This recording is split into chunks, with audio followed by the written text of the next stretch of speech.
This meeting is being recorded. Hello, hello. Welcome, everyone. We're so excited that you joined us tonight for this community conversation. Hello. As everyone is coming in and getting settled, please take a moment to find the chat function at the bottom of your screen. Go ahead and open that up and type in where you're calling in from tonight and tell us what your favorite food is to forage. What do you love to forage the best? So spring is coming. We're getting ready to, some of us are getting ready. Some of you might already be foraging because you might live in temperate regions. But what gets you all stoked about getting out there in the field and picking plants? Ooh, mushrooms. Yeah, definitely. Wild onions, lamb's quarters. I love lamb's quarters. New Orleans, pawpaws. Yeah, that's fun. Love my favorites. Nettles. Nettles. I love nettles too. And chickweed. It was so mild all winter here in Michigan. I had a little planter on my back porch that had chickweed all winter long, and it was so magical. I was so thankful for that. Every time I felt a little bit overwhelmed by the cold, I would go out and pick a little chickweed, and it just felt like spring inside. It was awesome. Tastes like lemon, maybe sorrel, sheep sorrel, maybe that's lemony, or wood sorrel. Wood sorrel is very lemony. Dandelion greens, awesome bee balm. Love the Minarda. So lovely. We're so glad that you're all here tonight.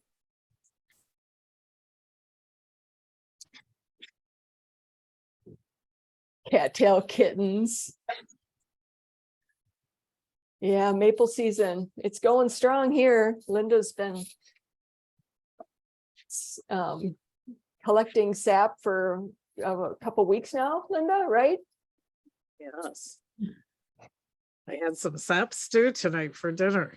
Ooh, with those beautiful beans that you were cooking. Yes. Oh, Wow. so yummy, yummy, yummy. Sap stew. Yum. Okay. Well, we have the Sonoran desert with cactus fruit. Yes. Nice. It's so much fun. Everyone calling from all over. We get to see everybody's favorite things from their region. Fiddleheads. That's fairy food. I love that. Okay. So what do you think? Should we get started? Yes, jump in. All right. Welcome, everyone, to Embodying a Foraged Life with Sunny Savage and Linda Conroy, produced by Midwest Women's Herbal.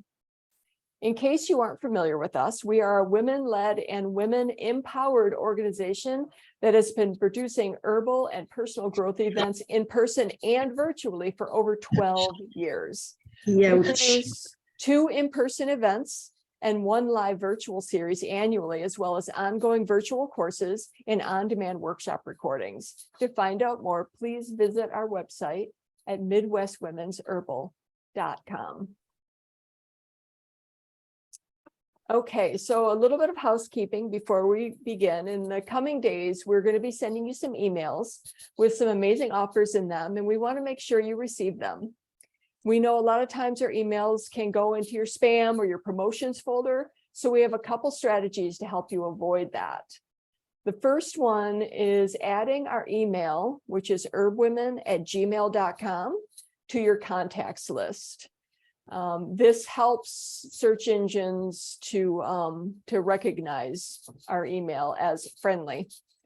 And then either tonight or tomorrow, we're going to send a short email to you with some information in it. And if you go ahead and hit reply and say hello to that email, this lets your email server know that we're friends, and that then all of our emails should come into your inbox, so you won't miss any great deals or coupon codes or anything that we might send you. Okay, so let's get started. Embodying a Foraged life. This is part of our community conversation series that we're so excited about. Tonight, we're going to be talking with Sunny Savage and Linda Conroy. I'm Maria Felche. I'll be your hostess tonight. And joining us for tech support is Jill Kornowski. So if you find yourself with any audio or visual glitches or any issues, you can send her a private chat, or you can email her at herbwomen@gmail.com. Okay, so we have a couple of two short announcements before we begin. We are mid-series in our Own Hands Women's Wellness Series. It is our online virtual series. It began January 7th, and we have two more workshops in that series, March 18th and April 1st. It's an amazing series about creating deeper connections and empowering women in our health choices. The cool thing is that you can still sign up and get the really great full package price, and we will send you all of the recordings that you missed. So that is in our own hands, and Jill will go ahead and pop that link in the chat for you. One more announcement is that our spring conference registration is going strong, and our early bird registration deadlines for early bird rates is March 15th. It ends March 15th. So if you were planning on coming this spring, we're getting really close to selling out. And if you want to get the great price, go ahead and get registered before March 15th. And that is for our spring herbal conference that we have in person in Almond, Wisconsin at the end of May. Okay. All right. So let's see. Linda, do we want to talk a little bit about the classroom, or do we want to just dive in? What do you want to do? I think we were going to just share our vision and mission statement with people. Absolutely. And mention that we are going to do the giveaways at the end, and that one of them is from our classroom, and we can pop the link in the classroom, and then we can go from there. Yeah. Okay. Jill, do you want to read the mission and vision for us, please? Yes, I'm just going to go dark so I don't break out like with my sound. Okay. All right. Our mission statement is: through earth-centered healing and nourishment, we ally with the plants that grow around us. From the ground up, we connect to weave ourselves, our families, and our communities into the dynamic spiral of health. And our vision statement is: we live in a world where the feminine is honored and respected, where women stand fully in their power, acknowledging their wisdom, skills, and innate healing abilities. Excellent. Thank you so much, Jill. It's always so inspiring. Okay, so tonight, at the end of our talk, we are going to be doing a giveaway that you have to be present to win. We're going to be giving away one of Sunny Savage's books, The Wild Food Plants of Hawaii, as well as one of our course modules from our brand new Herb Women classroom called Food as Medicine. So that's super exciting, and we're going to do that at the end of the conversation tonight. All right, so Linda, I'm just going to go ahead and introduce you, and right? Or do you want? No, go ahead. Okay, all right. So I'm honored to introduce Linda Conroy, the founder of Midwest Women's Herbal Conference, Mycelium Mysteries, Mushroom Conference, and the In Our Own Hands Wellness Series. She is the owner of Moonwise Herbs, and she also offers both in-person and virtual apprenticeships. Linda is a bioregional herbalist who has been practicing and teaching herbalism in the wise woman tradition for over 30 years. Welcome, Linda. Thank you, Maria. Thanks for all your work and putting this together. If you got emails and had communications about this event, Maria is the person who you probably connected with. So give her a big thank you, because we couldn't do all of these things without her. It's really such a delight to work with you, Maria. Thanks, Linda. All right. So, and speaking of which, I am so lucky. I am the founder of the Midwest Women's Herbal Conference, and I work with women all the time, every day, day in and day out, doing these events, putting on the conference, working together out in the field. And I have met so many inspiring people over the years. I've been doing this for a good over 30 years.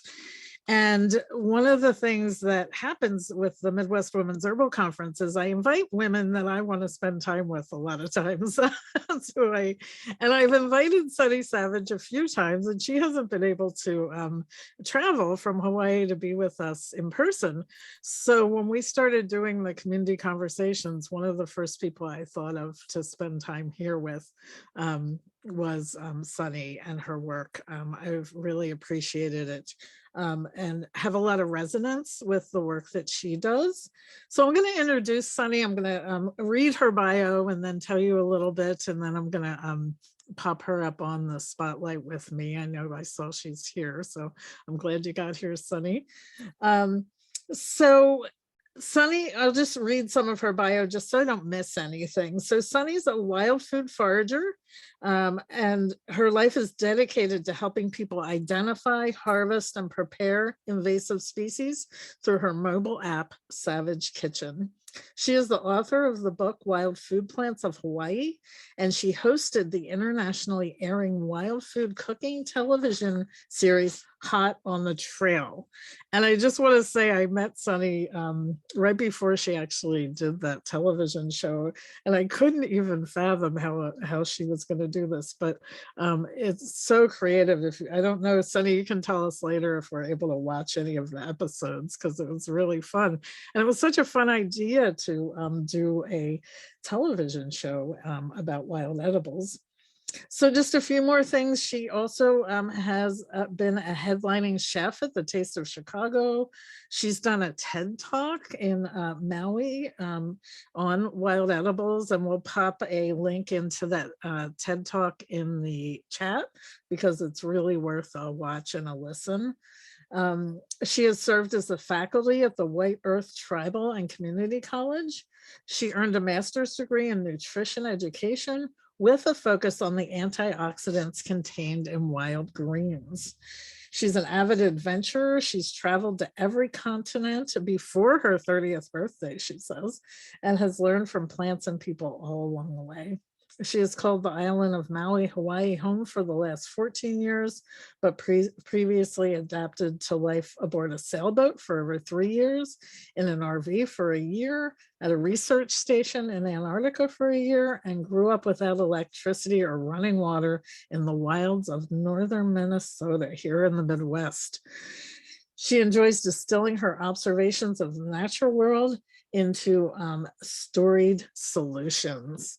So as you can hear in all of that, Sunny is a very creative person, and she's taken the concept of embodying a foraged life to a really wonderful place. And I am so excited, Sunny, that you're here and that even if I can't spend time with you in person, that we get to spend this time together virtually. So welcome, welcome.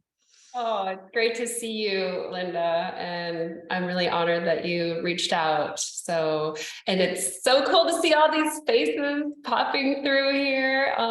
Yeah, very cool to be with you all here right now in this moment on this beautiful planet. So thank you for sharing your attention and space. And I don't know if you read through the chat when people came in, we asked them to say what they're harvesting and where they are, and it's kind of fun to see.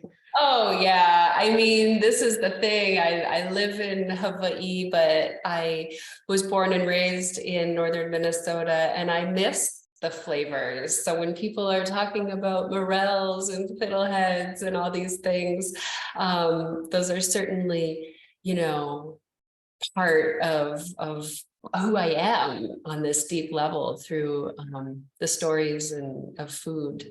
And I miss them. Yes. I know, even though I know you're in Hawaii, I do feel this Midwest affinity with you for sure. Yeah. So I actually thought, I think I told you when we spoke before that I thought it would be interesting to read a piece that I really enjoy from an herbalist named Stephen Buhner about what happens to us when we eat the wild. And so I thought I would read that and just talk, then we can just talk a little bit about it. We called this embodying a foraged life. So, what does it mean to embody a foraged life? I've been really contemplating that as we've been preparing this, and spent time out in my greenhouse today and collecting sap and really thinking about that. Like, what is that? What does it mean to embody that? So Stephen Buhner is one of our herbal elders who actually died a couple months ago, and so feeling also just some honoring of him. So he says, one of our greatest fears is to eat the wildness of the world. Our mothers intuitively understood something essential. The green is poisonous to civilization. If we eat the wild, it begins to work inside us, altering us, changing us. Soon, if we eat too much, we will no longer fit the suit that has been made for us. Our hair will begin to grow long and ragged. Our gait and how we hold our body will change. A wild light begins to gleam in our eyes. Our words start to sound strange, nonlinear, emotional, unpractical, poetic. Once we have tasted this wildness, we begin to hunger for a food long denied us. And the more we eat of it, the more we will awaken. It is no wonder that we are taught to close off our senses to nature.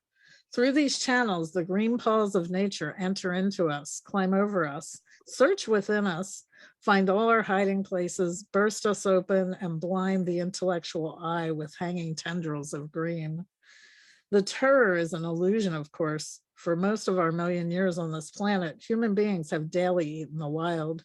It's just that the linear mind knows what will happen if we eat it now. But we've gone astray with this, distracted from our task. Still, it's a good reminder. When your hair begins to grow long and you think strange thoughts, sometimes you will wonder what is happening and will become afraid. In nature, human markers fade, lose significance. It takes a while to learn the old markers again, to see the path that ancient humans took before us. In kindness, learn how to comfort yourself, to hold yourself as you would a child that is afraid of the light. I suppose you could learn the poisonous plants first if you need to. There aren't very many. For on this journey, you mostly have yourself for company. It helps if you become your own best friend and find out what is true about all of this for yourself. Open the door and take a look around outside. The air is shining there, and there are wonders more wonderful than words can tell. Mm. Mm. Mm. Yeah. Bless that beautiful ancestor. Yeah, he's impacted so many of our lives through his observations. Yes, may it be so. It is so, but may it be continually so in many more.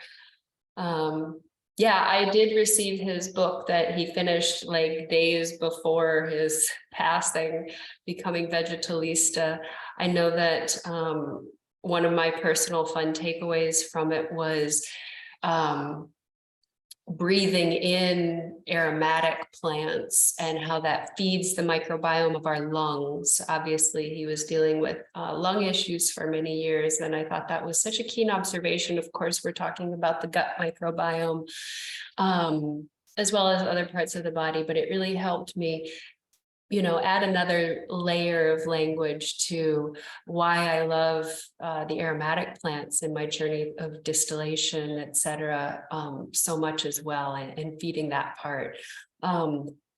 So yeah, I mean, becoming wild through eating food is just so my jam, and so much of, not even a belief system anymore, but, this embodied way of being. I'm over 20 years into my wild food journey and have eaten at least one wild food pretty much, probably 99.85% of every single day on that journey. And there's no way it hasn't shaped me. I mean, we certainly are what we eat, and beyond the, Hippocratic kind of knowing of that, we have so much science now that really shows there truly is a genetic transfer of information that happens in the wild foods, and they're informing us. They are absolutely informing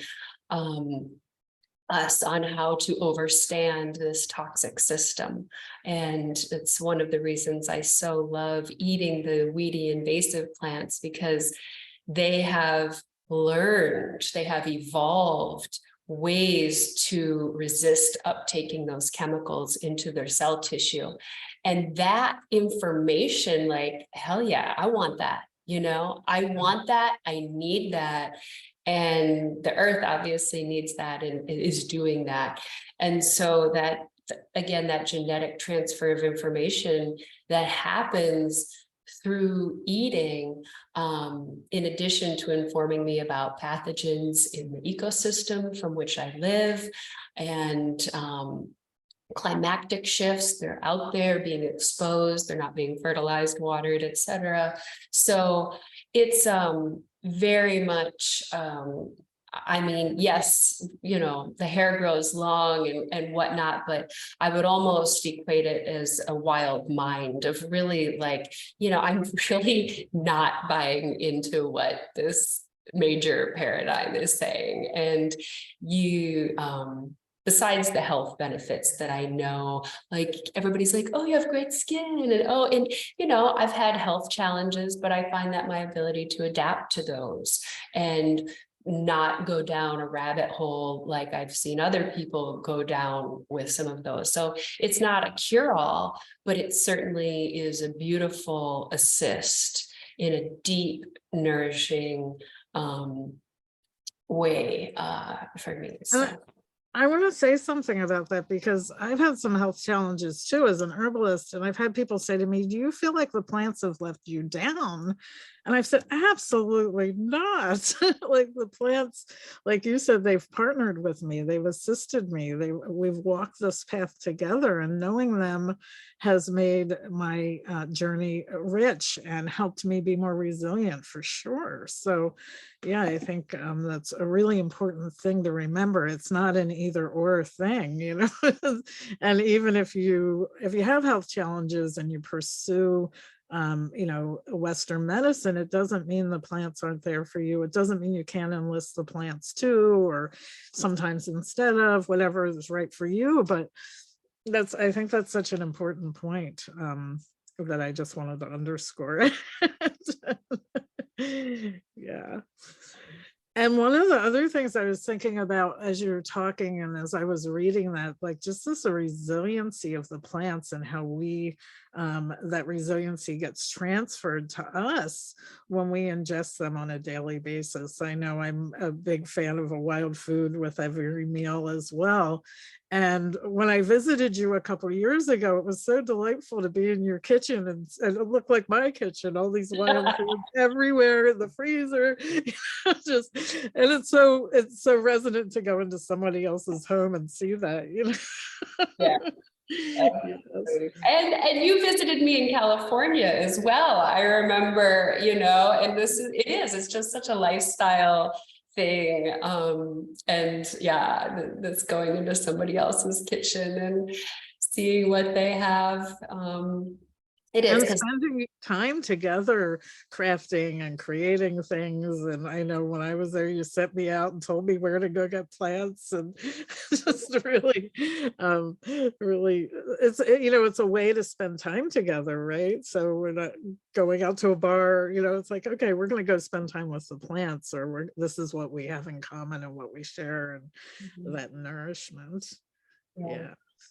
Yeah, deeply. So one of the things I was thinking would be really fun to talk about, especially because you and I both have lived in different regions, You know, I know you've lived all over the world. I've lived in the Northwest. I've lived in Alaska, the Northeast, here in the Midwest, spent time in New Zealand and Cuba. And you know, you've spent time all over the world. What is it like to be a bioregional herbalist or forager and move different places? Like what, you know I can talk some about my experience, but I'd love to hear some about your experience. Like, what is that like, that shifting? What's the process of getting to know the plants in a new place? And, you know, what is that? Can you talk some about that?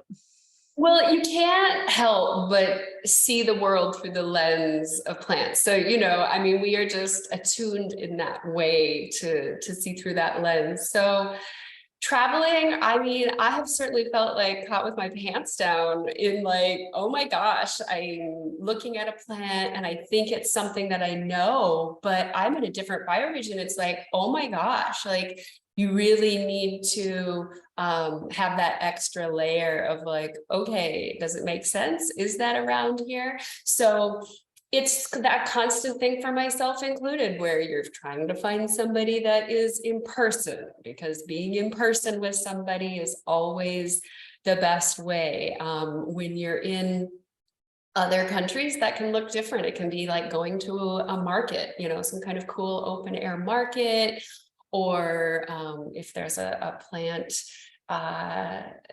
shop. Certainly the internet has made kind of reaching out and making some of those connections ahead of time, or when you're in country, a little bit easier.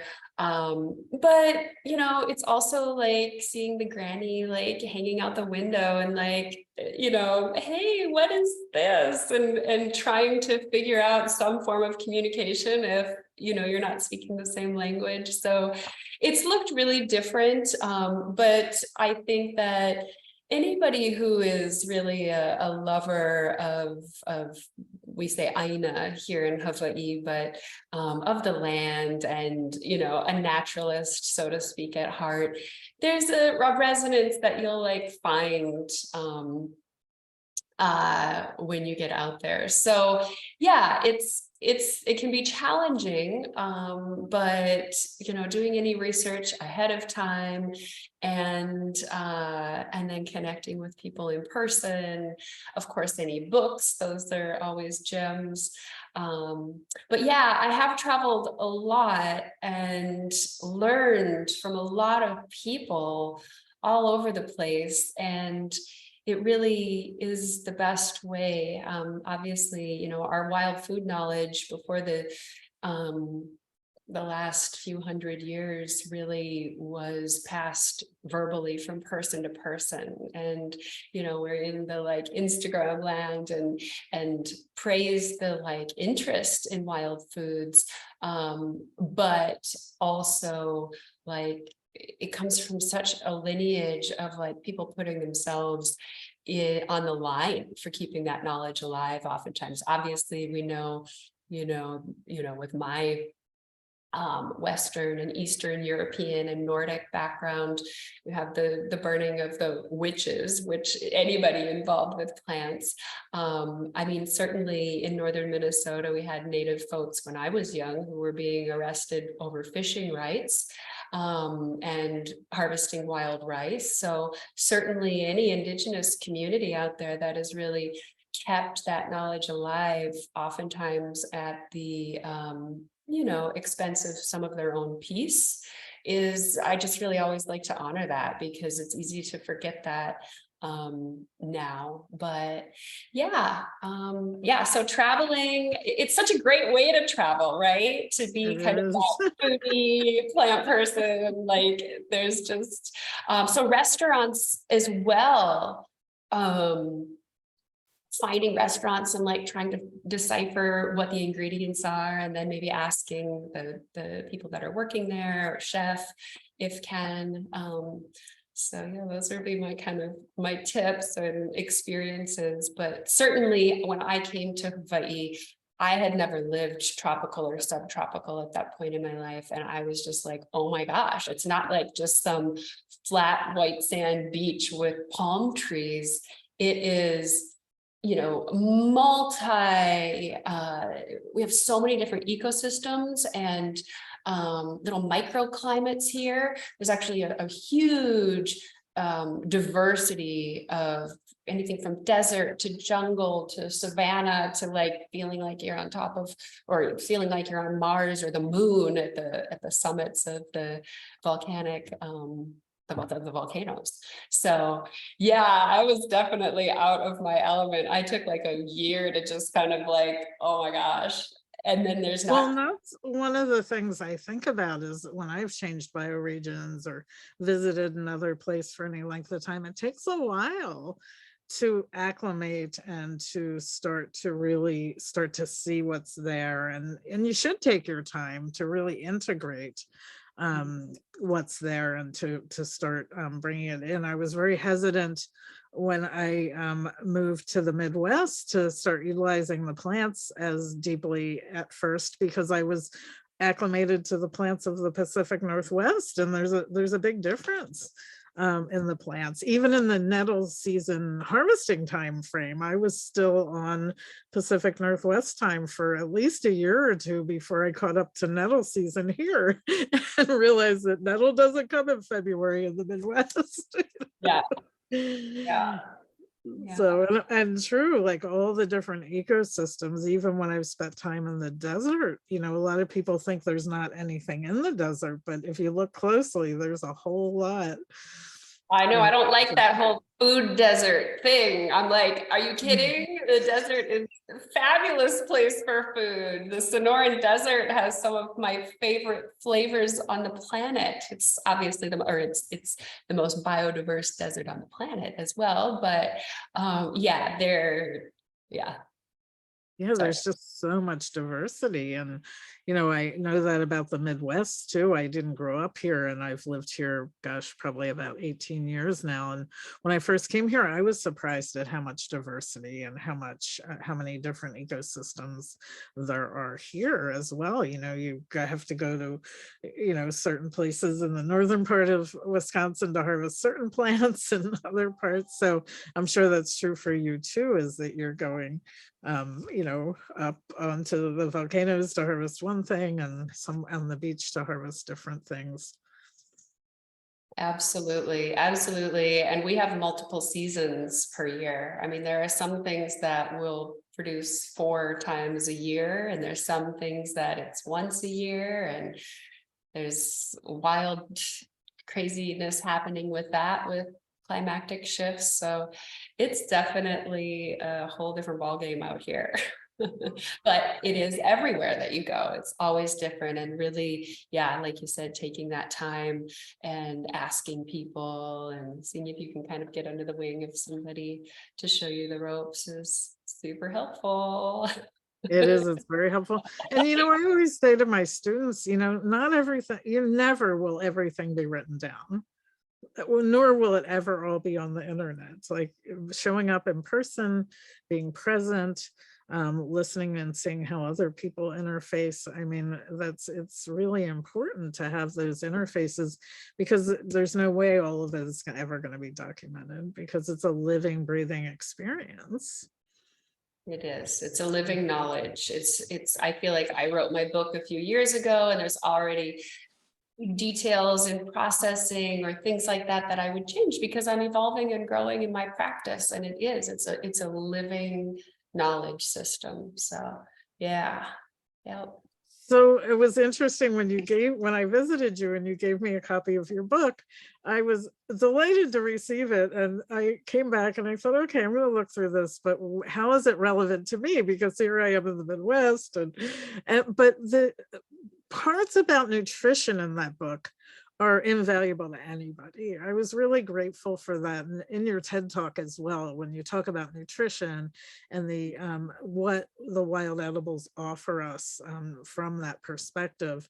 And I know you have a master's degree in nutrition as well, focused on the wild greens. I'm wondering, do you want to just talk some about that and a few particulars so people can get a little taste of what that looks like? Yeah, I mean, I always take a little bit of a deep breath, because I I get really excited about learning like, oh, the wild mallow has a lot of iron, and oh, you know, most of these wild greens especially are high in magnesium, which is such the low-hanging fruit, with over 70% of the American population deficient in magnesium. So the wild foods, but the reason I kind of take the deep breath is because I feel like there's so much we don't even know about yet.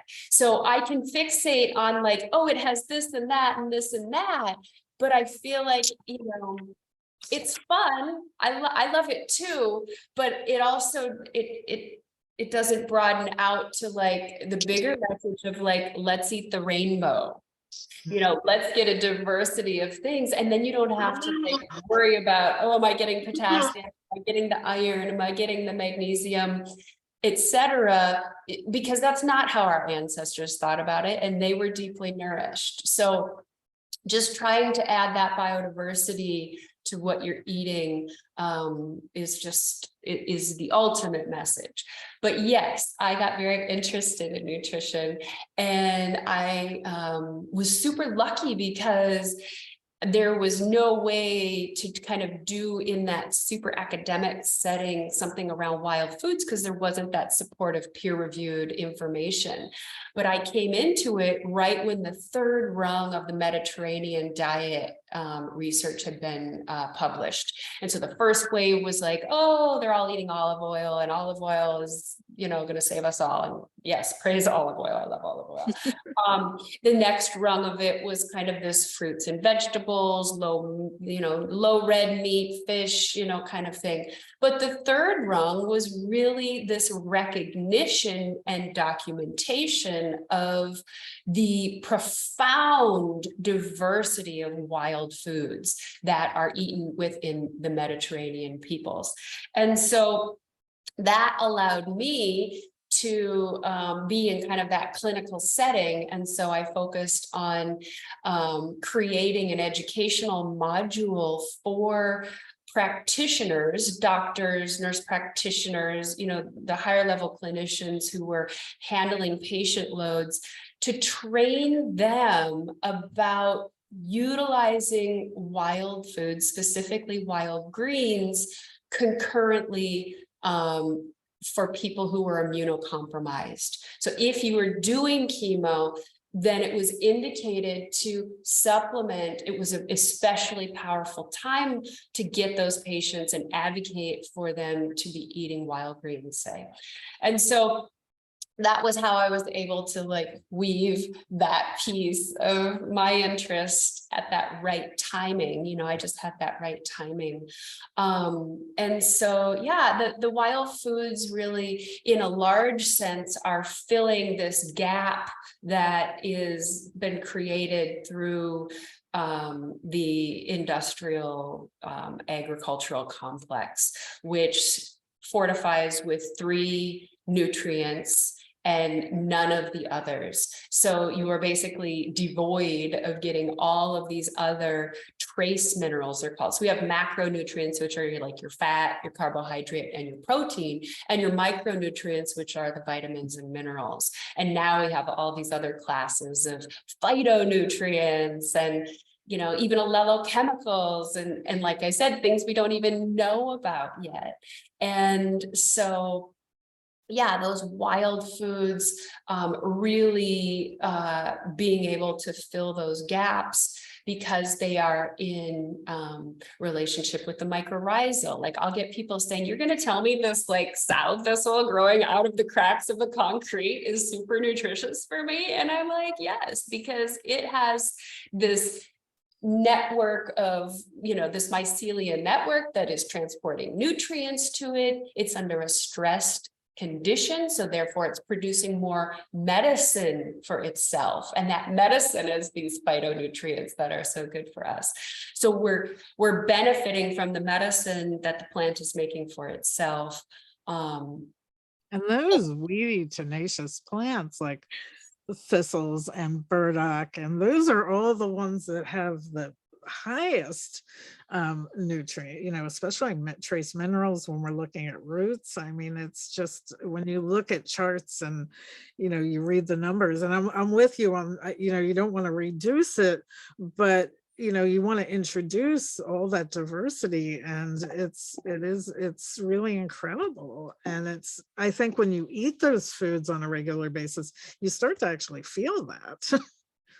Yes, you truly do. It's a deep nourishment. And obviously it's a storied way of eating. It's not something you can go to the grocery store and buy. So you have this whole connection of being out there and harvesting it and what the conditions were. And you know, so all of that layered onto your joy that you get, and your probably decreased wasting of food because you worked hard to get it. But yeah, I mean, I think of something like spiny amaranth, Amaranthus spinosus, which can meet 87% of human nutritional needs from one plant. Granted, the seeds are quite small, you know, that part is a lot of work, but just eating those greens along with the root, I mean, that is phenomenal. Meeting 87% of your nutritional needs, deep nourishment, higher, the leaves have more chlorophyll than if you go out and purchase a supplement from a health food store, let alone all the medicinal, you know, it's the neuroprotective, cardioprotective, anti-cancer, anti-diabetic, you know, this eating as a preventative medicine as well. And I think of like, we're in the 6th mass extinction on this planet. Well, if people have that moment of like, that tenacity and will to live, I mean, spiny amaranth will be there in the majority of people around this planet's, you know, right outside their door. And it increases testes weight and sperm motility. I mean, this thing not only has an extreme evolutionary pulse to live amidst the onslaught of chemicals. I mean, it's considered a super weed. So it's, again, evolving through all of that. Like, I don't care, spray me. I'm like happy to be alive. I'm showing up, and oh, you're funny. Yes, this is whatever.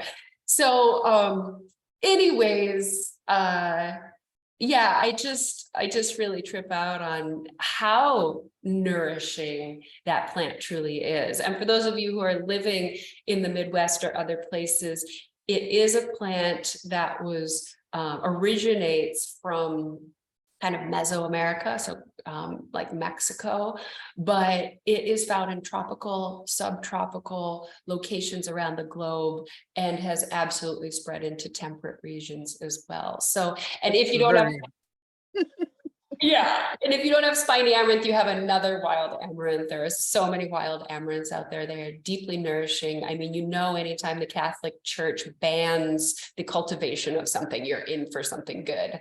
So in 1519, the Catholic Church is like, no, we see how important this is for your food as well as your cultural practices. And so anyways, wild amaranth. But again, that's one of like so many. So my general thing is just, wow, trace minerals, you know, your vitamins, your minerals, phytonutrients.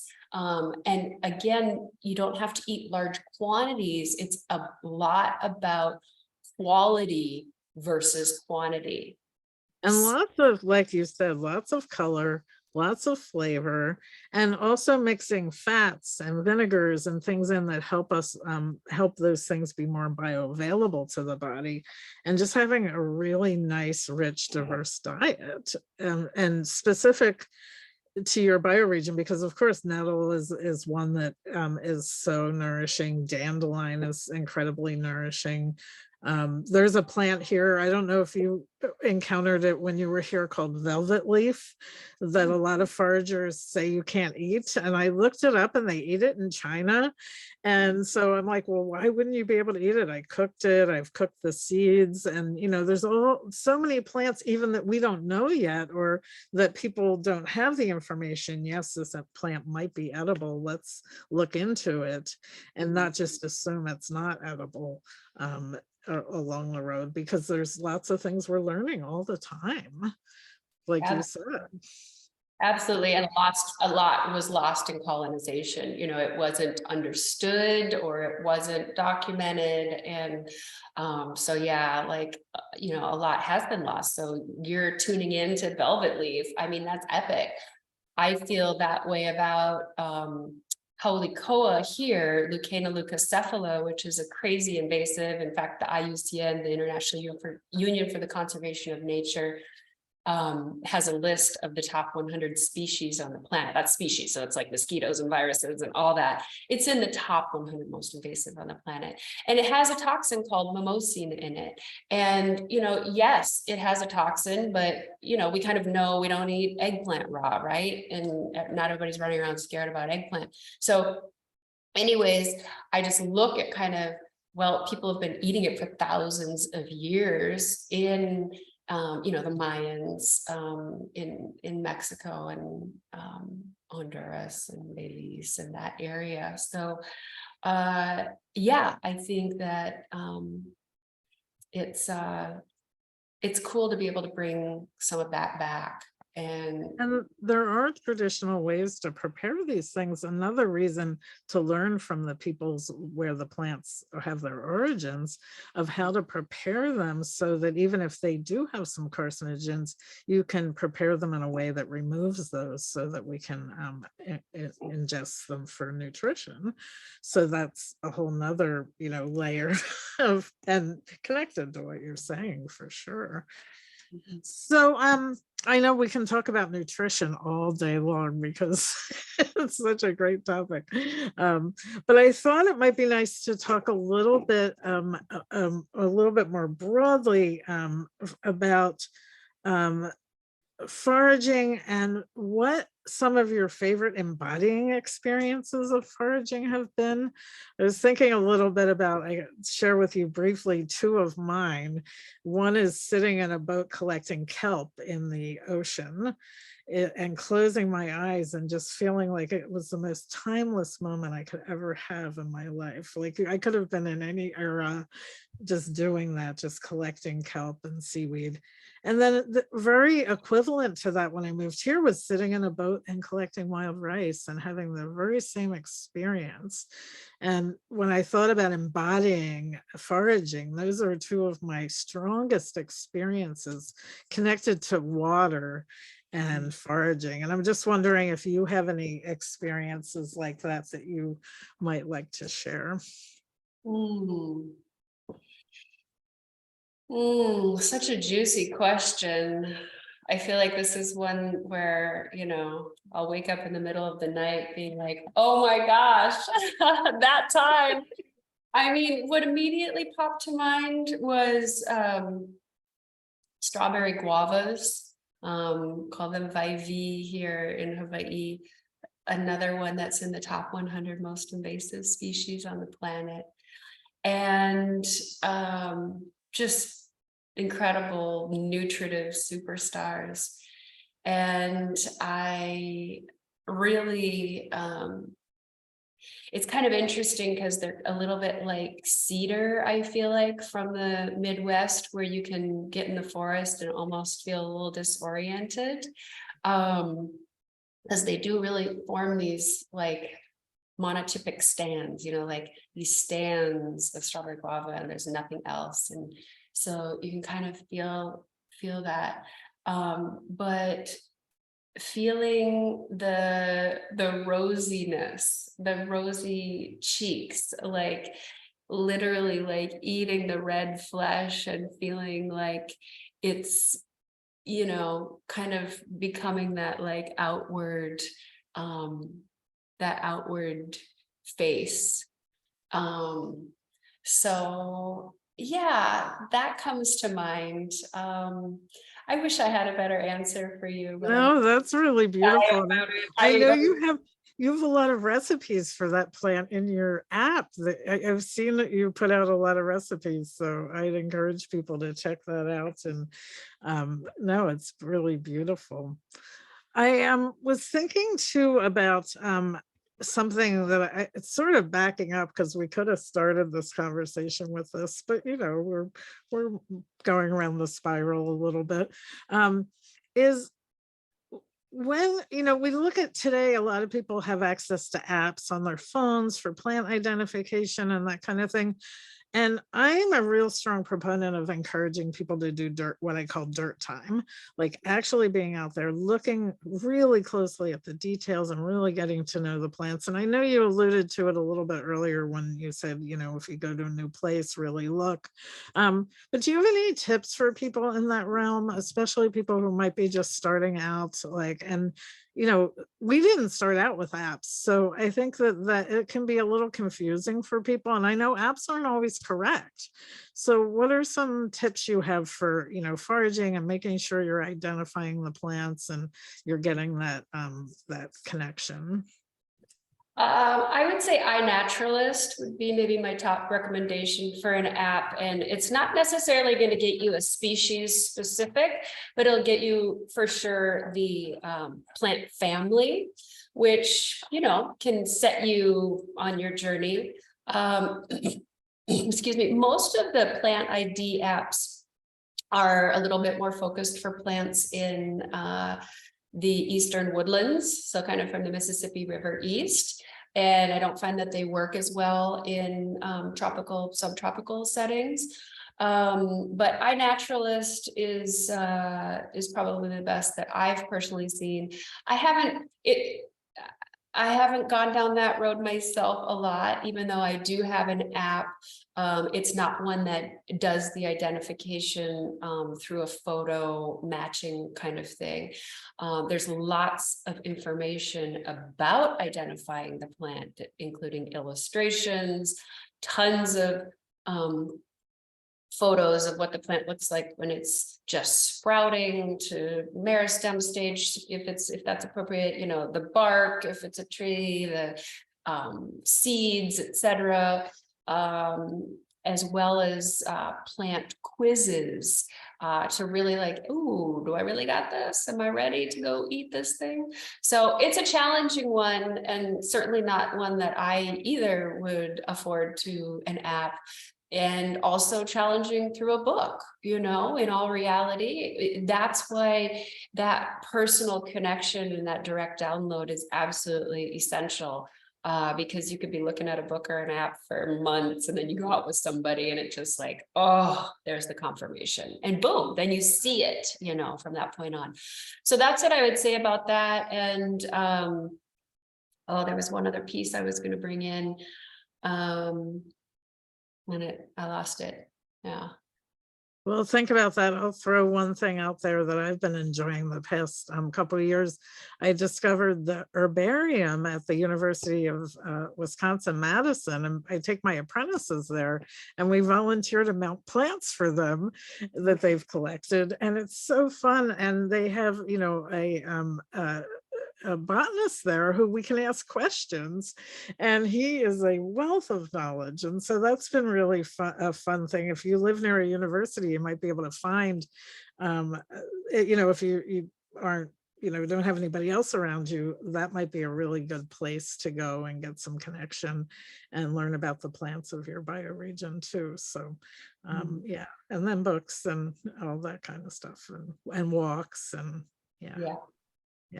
I find the mycological societies are typically a little more active, but you can also post pictures. There's actually quite a few Facebook groups, if you're on Facebook, where you can plant ID groups that are usually, responding as well. I've had some success there. Yeah, definitely be mindful about that, because with apps, I've taken pictures of plants and I knew it was the wrong plant, because I just did it to test the app. So you have to, even on Facebook, sometimes I've seen people misidentify. So I always say 3 sources. They should match, and if they don't match, then you should be suspicious. So don't just count on one source. Go to 3 different sources, and if it all lines up and it's all matches, then you can be a lot more confident, I think, in identifying your plants. So Awesome. So I saw a question in the chat that I was going to bring up too, that I think is worth having a conversation about. And I know we talked about it when we chatted before earlier today, is about why eat invasive species. What, you know, I know you're really focused on them, and I know I am too. It's a real, for me, it's a real way to make room for the native species, to eat something that's abundant.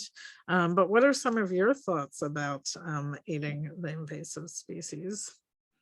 Well, when I first came to Hawaii, you know, I had that like, take a deep breath and learn, you know, a whole new thing. And then I kind of, you know, went into my mode of teaching and started teaching about plants. And I quickly learned that living on a small remote island, if you teach people about plants that where there's, you know, that aren't as abundant, you can get in trouble real quick.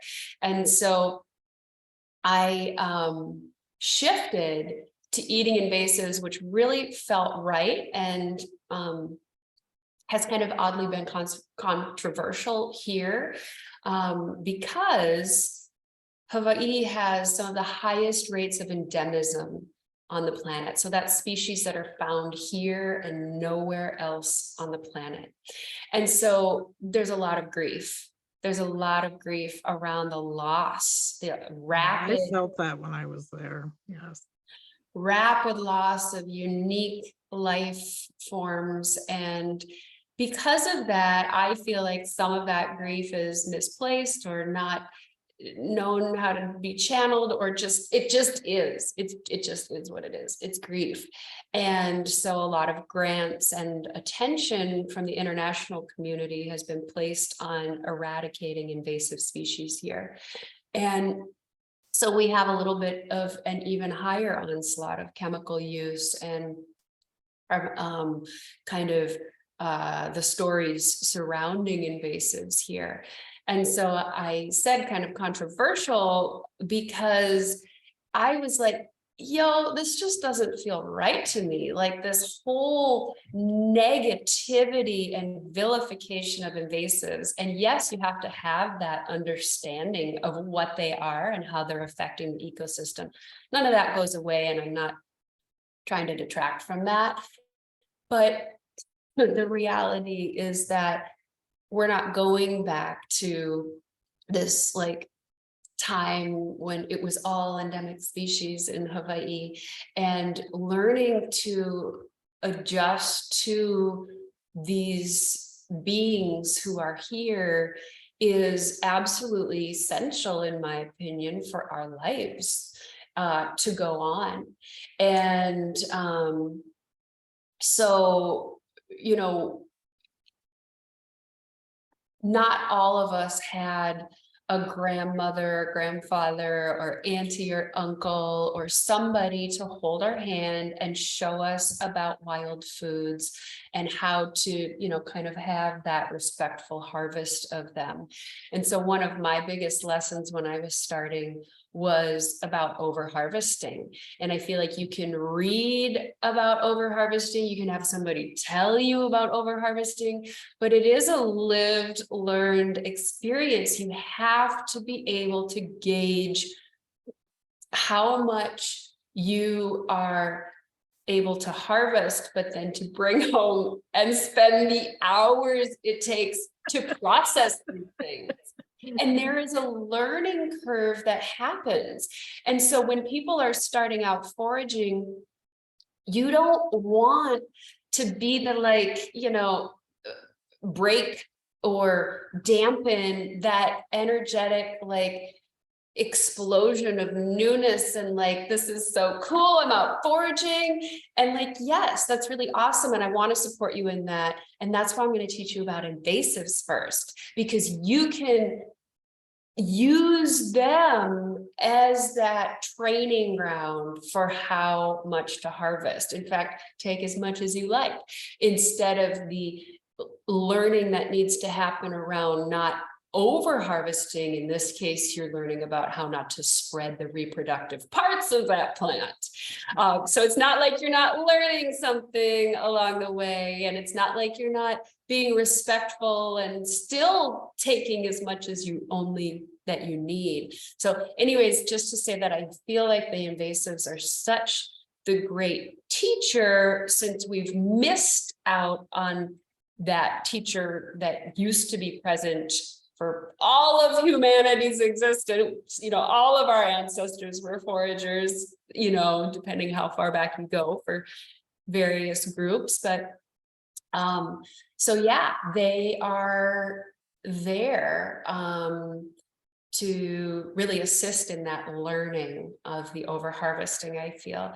No, So that's such a great point, because over the years, you know, I've learned what I need, how much I need of each plant for each, especially with medicine, because I went hog wild in the early days and harvested way more medicine than I needed. And now I know how much echinacea I need for the year, and how much of, you know, all different plants, like how much vervain I might utilize. I'm going to utilize a whole lot less of that than echinacea. But initially I didn't know that. And I have tinctures I made 25 years ago that I never used. And then you feel bad, you know, for not, you know, that you still have those. But you know, the tinctures don't go bad, but other things, you know, you may, and you can compost them, of course, but I think that's a really good point. You know, I was going to bring up something about garlic mustard. I've learned a lot from that plant. I don't know if that has made it to you or not, but that plant has taught me a lot, because people have been really upset with it because it puts out an oil that actually dissuades other plants from growing around it.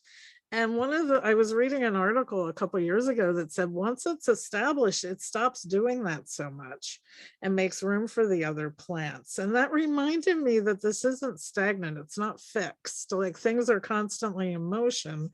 And so I think that's an important to add to what you're saying, is that it's not fixed, things are going to change, and that's going to be continual. And I think it's great to bring the endemic plants back in and be reintroducing them. And you know, they're probably hopefully going to coexist at some point, and if we eat a chunk of the invasives, then that'll create space and we can live together, hopefully. yeah, absolutely. Absolutely. Kind of a great metaphor. Yeah, there's so many things to say around that. I do really feel like, because I mean, they're not playing nice, right? They're not like sharing. And so there's that piece, but you know, I also feel like they're probably going to be foundational species of the future. The earth is always moving towards healing.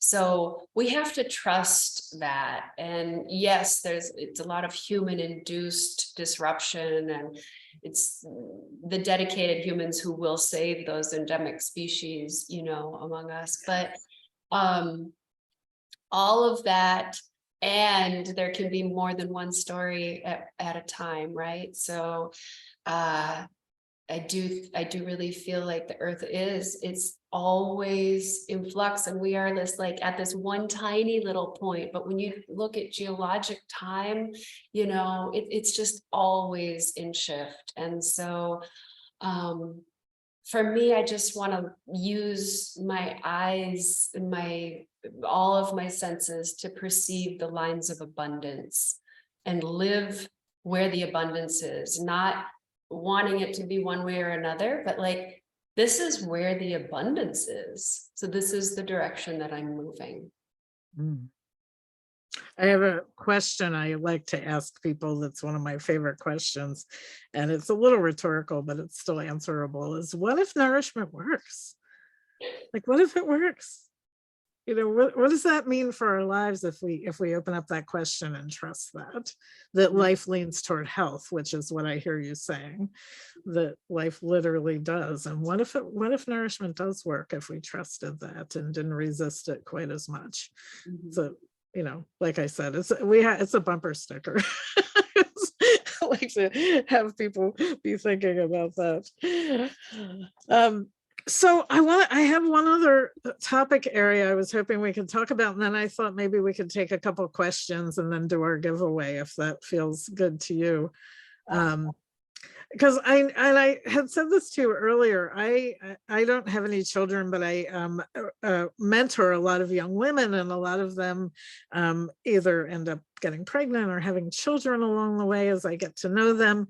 And I know you're a mom, and you were a very young mom when I met you, with a young child starting this foraging path. And I wonder if you could just give a couple words of wisdom to the women out there who are raising young children and starting to walk the foraging path. Well, Godspeed, sending strength. Our children are going to do what we do. They're going to just emulate and model, especially during that first 7 years, right? They're just sponges. So whatever you're doing, they're going to want to be involved, and they're going to be, even if they're not directly picking the leaves, they're going to see and witness you picking those leaves. If you're processing something, like, oh yeah, honey, there's a little distraction over there, I'm going to finish this up. But they're going to be witnessing. They're going to see that you value it, and that's what you're spending your time on. So foraging has been my dedication for a very long time. And obviously my children have been around wild foods their entire lives. And I have a 19-year-old son who has eaten so many wild foods, and now he's 19, and now he wants to, not eat them. And I know that's okay. And I trust in that, because he, without my pushing, because in the beginning, I'm like, you're doing what? You're going to McDonald's? Really? And then once I get over my sass around it, then it's like, he's come back and he's like, oh yeah, your food really does taste good. Oh yeah, what was that you said about that plant? So as with so many things, and children certainly teach us this to the nth degree of, not pushing our agendas, but being a little more in the flow. So I also have an 8-year-old son, and, my mom always trips out. She's like, this kid is rattling off plants as we're driving 60 miles an hour. It is amazing. You don't really realize it. And then you have somebody else kind of go in your sphere, and they're like, holy moly, like this kid's got some knowledge. So I absolutely encourage all the moms out there to really do the practice with your children. Let them see you do it instead of it being something separate. And if it's a time that is like, you're like, okay, that's my alone time, I need to actually go into meditate in nature and have that be my space, then, it's when you come home and then you're integrating them into the spot, or you've already jarred it up. Oh, here's what mommy made. And they're going to hear the pride that you have, and they're going to taste that with their little taste buds. And it's going to be increasing the biodiversity of their gut microbiome. And so absolutely expose yourself while they're still in the womb to as many different things as you can, because we know that they're tasting from within the womb. Of course, you have to add a little bit of extra sensitivity, and some women are far more sensitive than others, especially during the first 3 months of pregnancy, that first trimester. But, not letting fear run you either. Our bodies are divinely tuned to handle the wild foods, to digest them, to bring them in, and to push them away when they're not right for us. So yeah, start eating as many wild foods as you can right when they're in the womb, get them involved, take them out for hikes, you know, have them in the sun and the wind and the bugs and the dirt, and all of that is important for fortifying and strengthening, and you know, all of it, of course, within reason. Anything can be taken over to the nth degree. But I just am really proud that I know my children are well nourished, deeply nourished, and informed in ways that they don't even realize through the wild foods. Nice.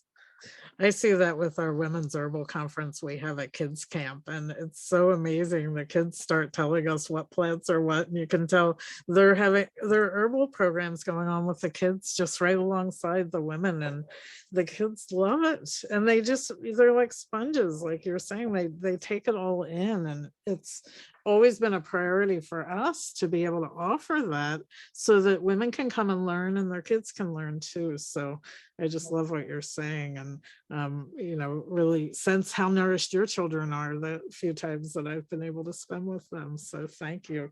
And lots of thank yous for that question in the chat. So I'm glad we visited with that. I think you already answered this. I see this question in the chat, but I wanted to just see if I was correct. Is if you were to choose a plant ally, who would your plant ally be? Oh my gosh, you know, it's so challenging. Would it be the one of my aroma or my food? I'll do food since we're doing foods. I do always go back to saguaro cactus. My grandparents were kind of snowbirds in the Sonoran Desert, and my mom has now lived there to care for my grandma for the last decade. And they're just, for me, there's something about saguaro cactus.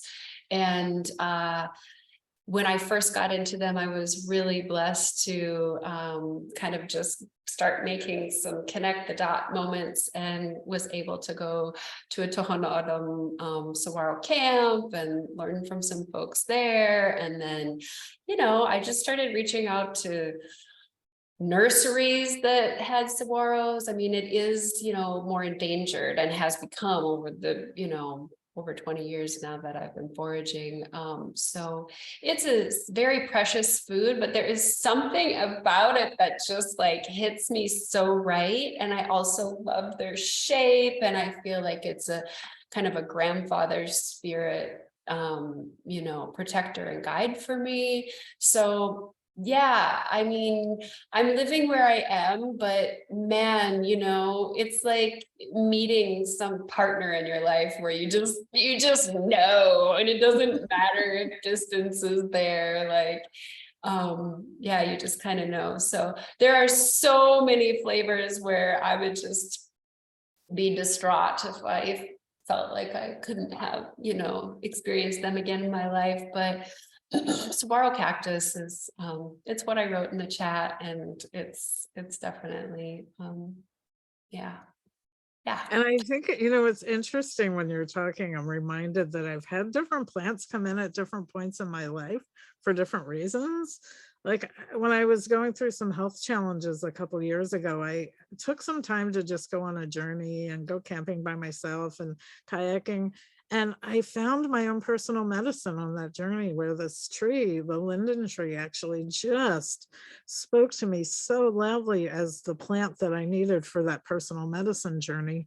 And it seems to me like that's and again, that's something you can't get from a book, right? like that real strong, and that's some of what I hear, and what you're saying is you need that connection for a reason. There's something there that's really powerful.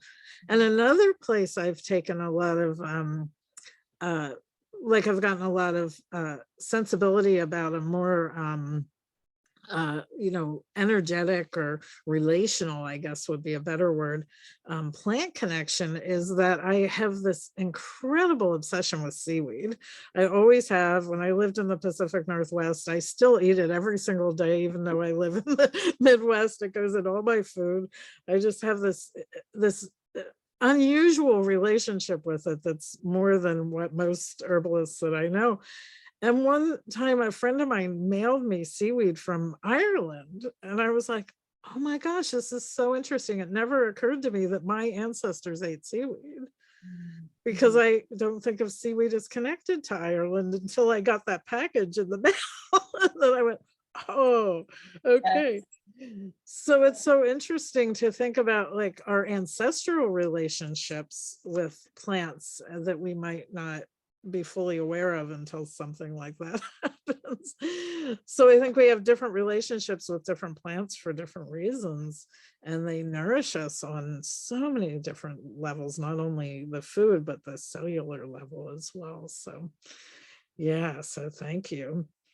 So let me see if there's any burning questions. We're gonna do our giveaway in a minute, but I want to see if there's anything else that anybody wants to jump in and ask any other burning questions, or if we don't have a question that we haven't answered yet, are there any like last final words of inspiration that you want to share with us?